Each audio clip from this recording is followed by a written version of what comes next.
Stephen, I wanted to start with, I guess, what 2009 is, which is 20 years of Bangarra, and I know you've got Fire, which is a production which brings together the best elements of Bangarra over 20 years. Can you tell me what you've got in store and what it means to be celebrating 20 years this year? Ooh, I just feel exhausted thinking about it. Look, Bangarra this year, at the moment, Bangarra are touring around regionally.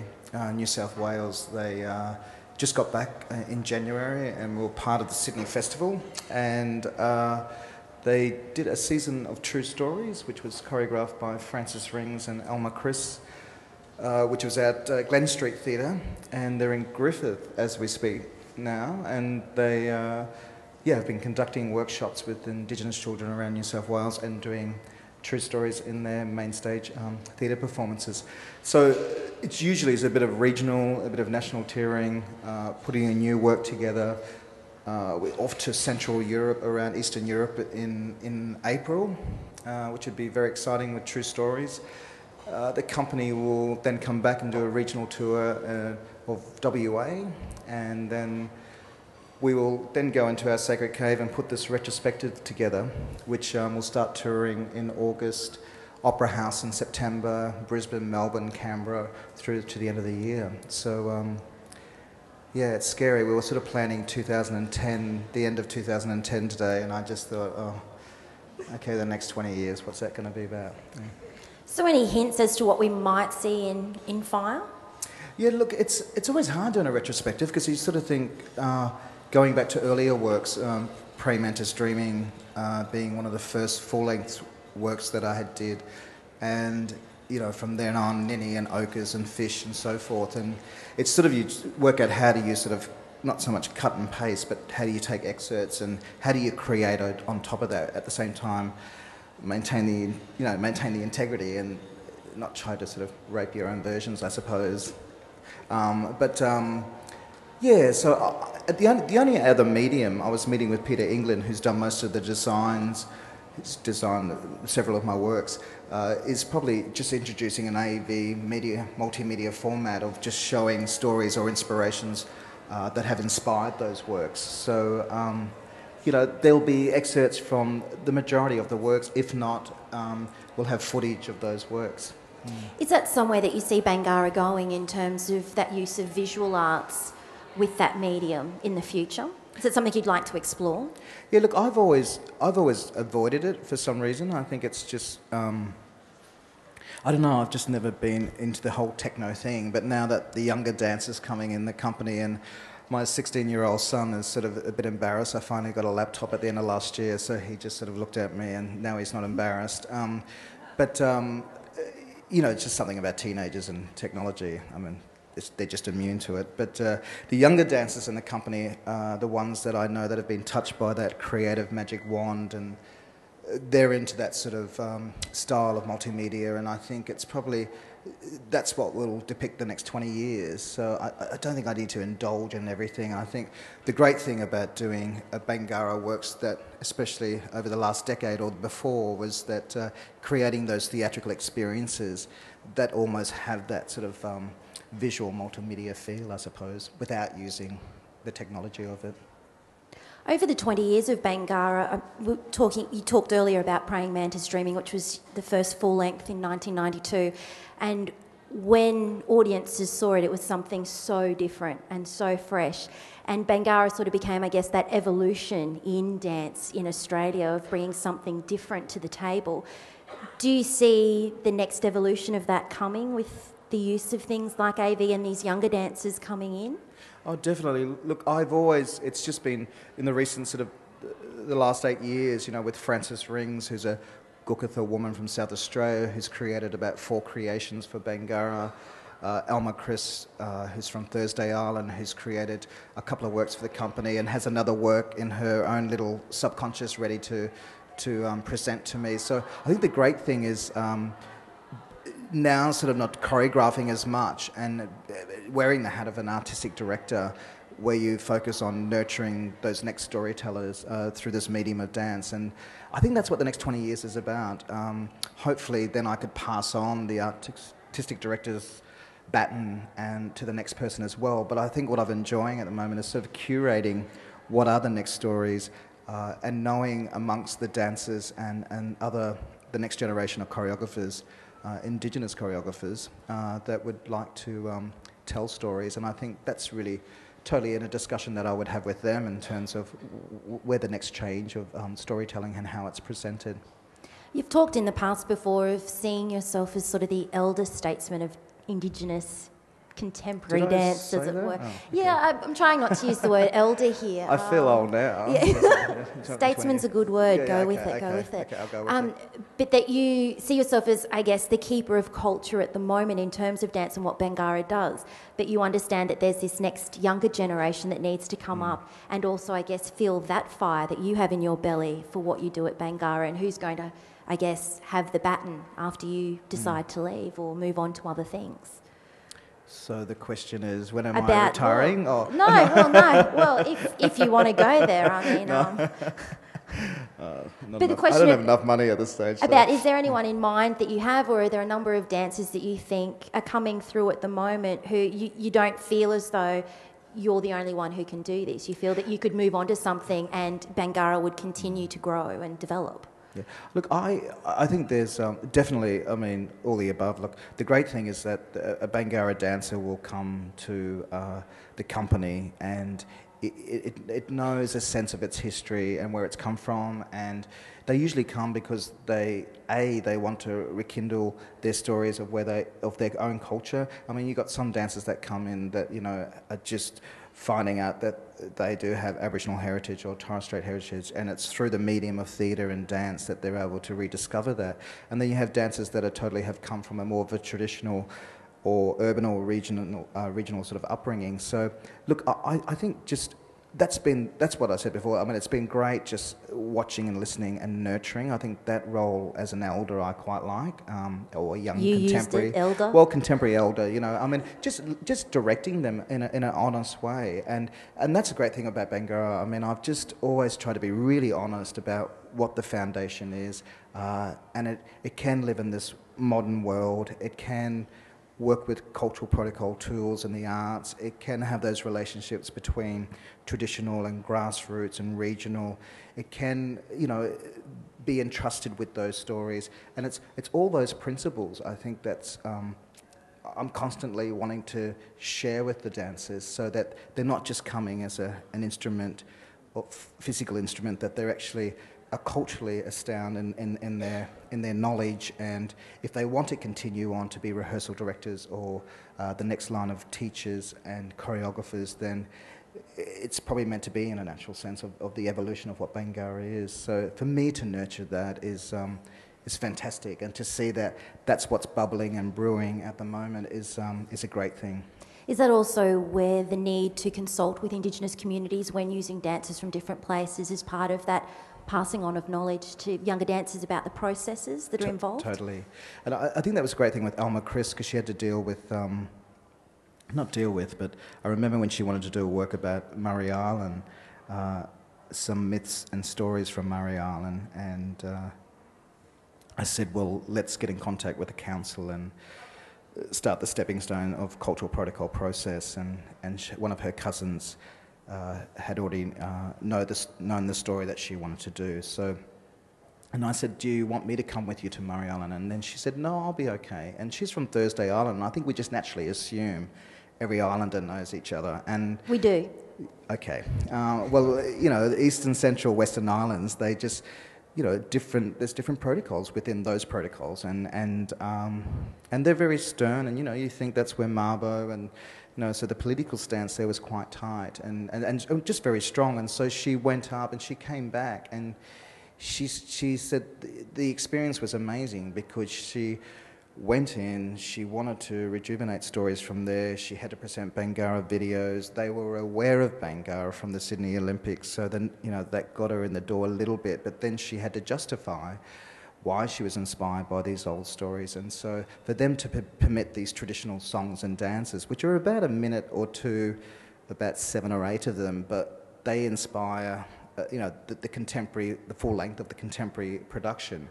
So for her to come back and to talk about that, I was just able to have strong revelations of myself going into the Kimberleys or into Arnhem Land or to other sort of communities, talking about this contemporary presentation that's inspired by their traditions, and if they do entrust that. So it was, I finally felt, and it's the same with Frances Rings, you know, her going back to the Pitjantjatjara people or going back to Gukutha country in South Australia. It's the same thing, and it's great when they learn that part of that skill to have those conversations with the community. And I think that's what gives you that tough go inner skin, or that, you know, that turtle shell. And so it's just beautiful watching them go through that sort of contemporary initiation, if that's what you want to call it. Yeah. Is it also a case of trust, that these communities are entrusting you with these songs and giving you permission, and that understanding that Indigenous people have when they're handling Indigenous material, as it were, that when you go into these communities, there's a type of adoption that really happens because people entrust you with these songs and knowing how to deal with that after you leave? That it's, do you find that there's it's a sort of a hard line in going in and asking for what you want, but understanding that there may always be this tie there, and you're constantly thinking about that relationship that you have? You don't just forget about it and move on to the next production? Yeah, I think what was interesting too with utilising Alma as an example was that the generations of Murray Island people, it seemed like those old traditional dance and songs, the younger generation, there was a big gap missing between the passing on, and ceremonial purposes were less of, and so there was a sense of a breakdown for them in their own communities. So he was Elmer from Thursday Island, who lives in the city with Bangarra, was inspired by the works, and then we eventually, part of Bangarra's program is that wherever the works come from, we go back to those rural communities. So we went back outside the church, built the set, got the community involved in putting up the lights, and so we did this whole theatrical experience as if we were to do it in Europe, we'd do it the same there. So I think once we'd gone back and they saw the traditional dances, they saw the contemporary components that she created. She spoke before it, I spoke. Then they saw this cultural discipline and this professionalism that reminded them of the old ways. So I think for them, you know, they were crying, and I thought, oh God, I hope they're not crying because they don't like the piece. Have we done something? Are we going to be able to get off the island? What's going to go on? And there was just none of that. And the interesting thing, they embraced it, and the next day, you know, we did workshops with the children. But it was my generation of people that worked in the local stores and stuff that came up, that weren't talking much when we were there, but after the show they came up and they said, it's amazing that you're a young contemporary tribe, so to speak, in the city, that, you know, you go through these protocols, you do this performance, and then you come back and do it.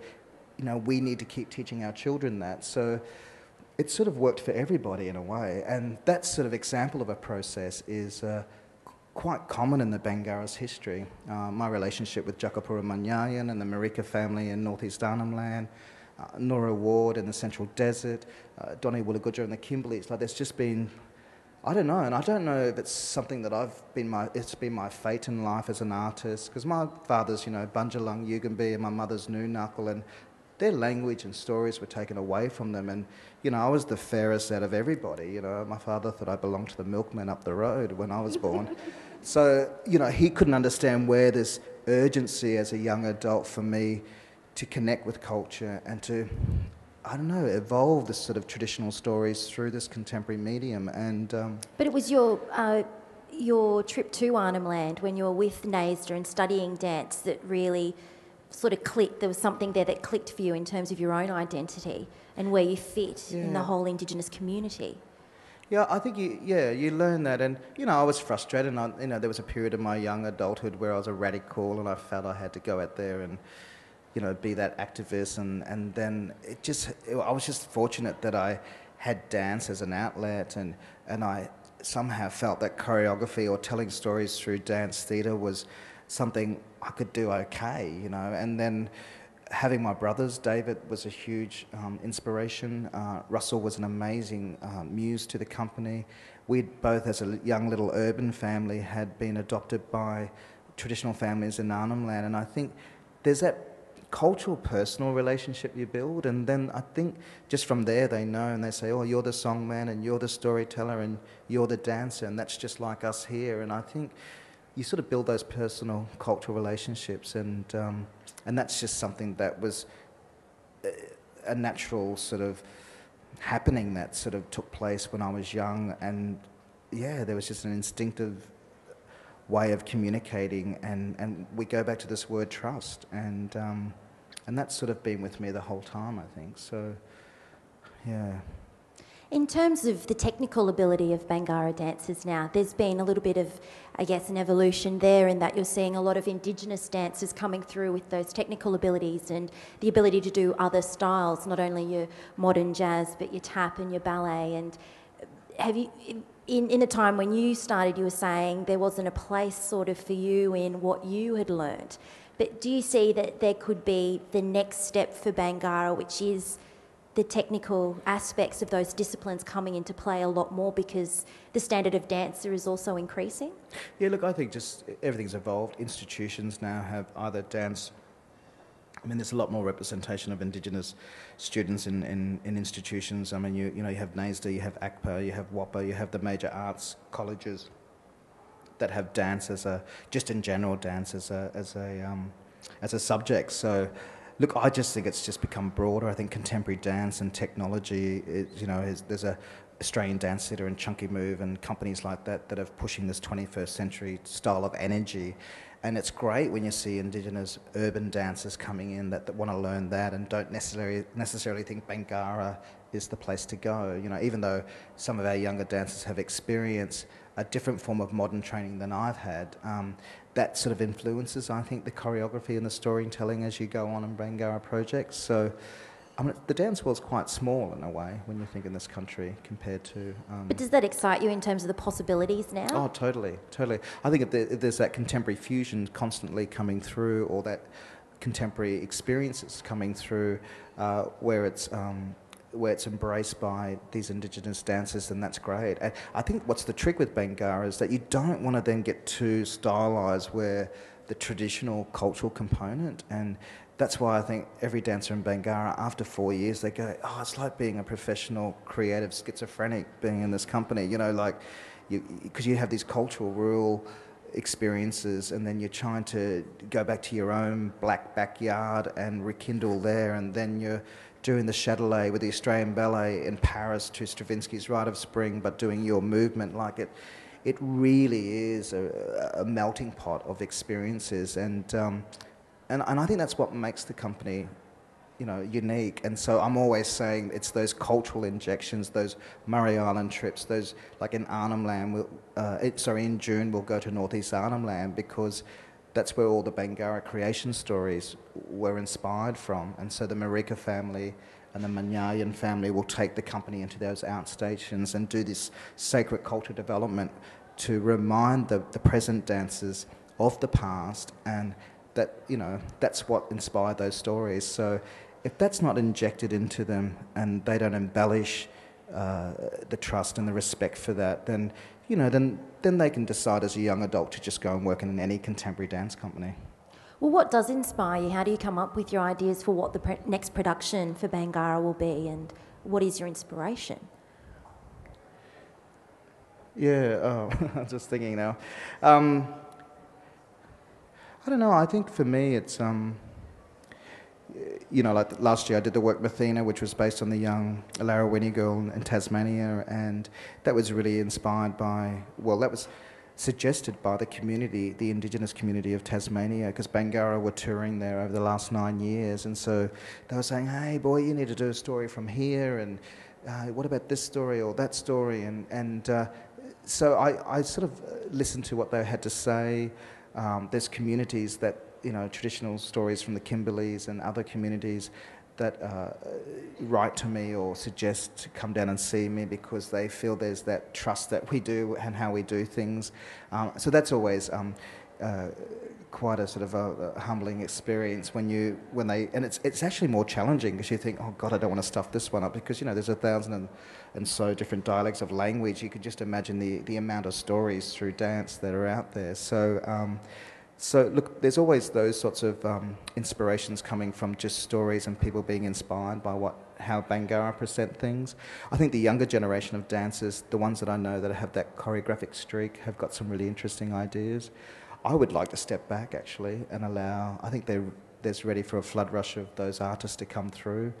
But I watch my children grow, and it's then it's funny. You have the best of both worlds, really. You have the sort of elders that are hanging on to those stories that want to pass those stories on, and then you have the younger generation that sort of suggests new ideas. So you try to get it in the middle, and hopefully, and if there's stories that I feel that I'm not the right person to do to create that, then I will try to suggest it to the other dancers, or in a sneaky way try to suggest it, and hopefully that they embellish that and then they create it their way.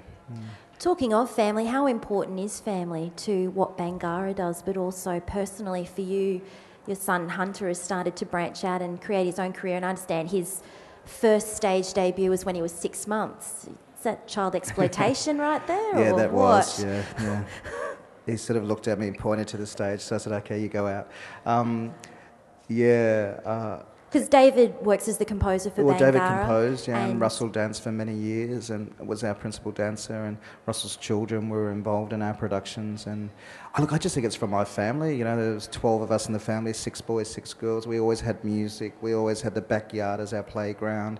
We couldn't afford to go to ballet schools or music schools, so there was always laughter, and there was always fights, and there was all those wonderful energies. There was great parties, and I just think, I don't know, somehow the children have been generically sort of embedded with that energy. And Hunter loves storytelling, and he loves dancing, and he loves acting, and he's been in films, and he wants to be a writer, and he always says to me that he'll be the next director of Bangarra. So I think he's trying to kick me out of my job. But it's I think that's a great thing. I've never really forced anything on him, even though he was on stage at 6 months. But I don't know, there was just something in his eye that said, get me on stage. I don't know, I'm probably be lying. But look, the family's important. I mean, David and Russell were very important in those early stages of Bangarra, and David still is today. And in a way, it's a bit sad, because I think about the professional Bangarra family, and I think my other 6 sisters and brothers haven't had that. I mean, the only time I get to see them is sort of weddings and Christmas times when I can get there. So, I've always got to remind myself to keep them in the loop about what I'm experiencing, because I think they really quite envy the world that we work in. Was that one of the good things about in 2007, the Gallery of Modern Art in Brisbane came to you and said, can you do this work, which became Kin? And bringing all the nephews, I suppose your nephews and also your son together? Well, they were my great nephews, yeah. They were my niece and nephew's children, so I think in our way they're like...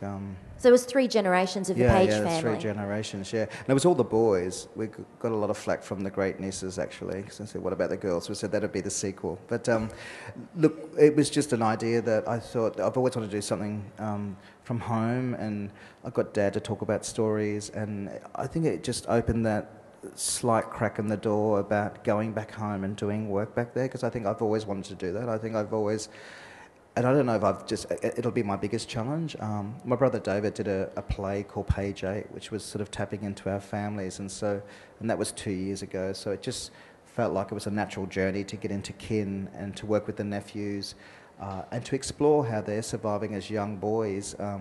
What is the young boys' initiation in an urban environment? And and they just wanted to. They all play. Some of them play music, and some of them are little just natural actors, and they've done a bit of cultural dancing here and there. So I just really tapped into the innocence of their energy, and they've grown up by singing our shows, so it just felt natural for them. And what was it like taking them back to Yugambeh country? It was great for my father, because working with their grandfather, going back to see, even I was re-educating myself and seeing, the sort of birthing grounds where he was born, and that I can remember going to when I was little, and so it just inspired me more, probably as much as it awakened their young sort of innocent eyes. But it was great, and I think, he's hitting 80, so I think for him it was beautiful to... and then when he came and saw the show, it was abstract, and it was but it still had that cultural old style in it, and I think he quite enjoyed it. It was the first time he didn't give me any criticism. Yeah. So. I suppose because I understand we need to wrap it up, but my final question for you, I suppose, is what does the future hold for Stephen Page? Look, as I said before, I think the great thing is, let alone surviving in this industry, you know, being black, you know, or being Indigenous, is running a company for 20 years. And I think that the great thing for me is really helping to nurture this next generation of people. To caretake Bangarra, and I think I have to be really self-critical to know when to let go. You know, for me you know, I think it's just letting your ego escape you and just allow you to step back and let it run and trust it and trust the spirit of Bangarra. And that's long seconds away. But for me, look, you know, I'd love to get into film. I'd love to tell stories in a different way, or I'd just go and be a manager for my son. I mean, I don't know, but he may be the next Tom Cruise. Who knows? But you know, look, to keep nurturing is probably one of the biggest things for me. Will that be a hard day though, the letting go of? Yeah.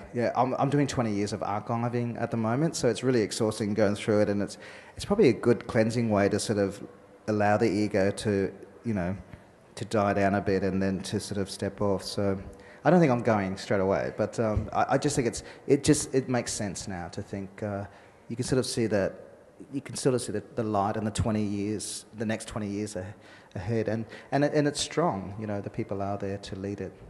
Stephen Page, thank you very much. Thank you.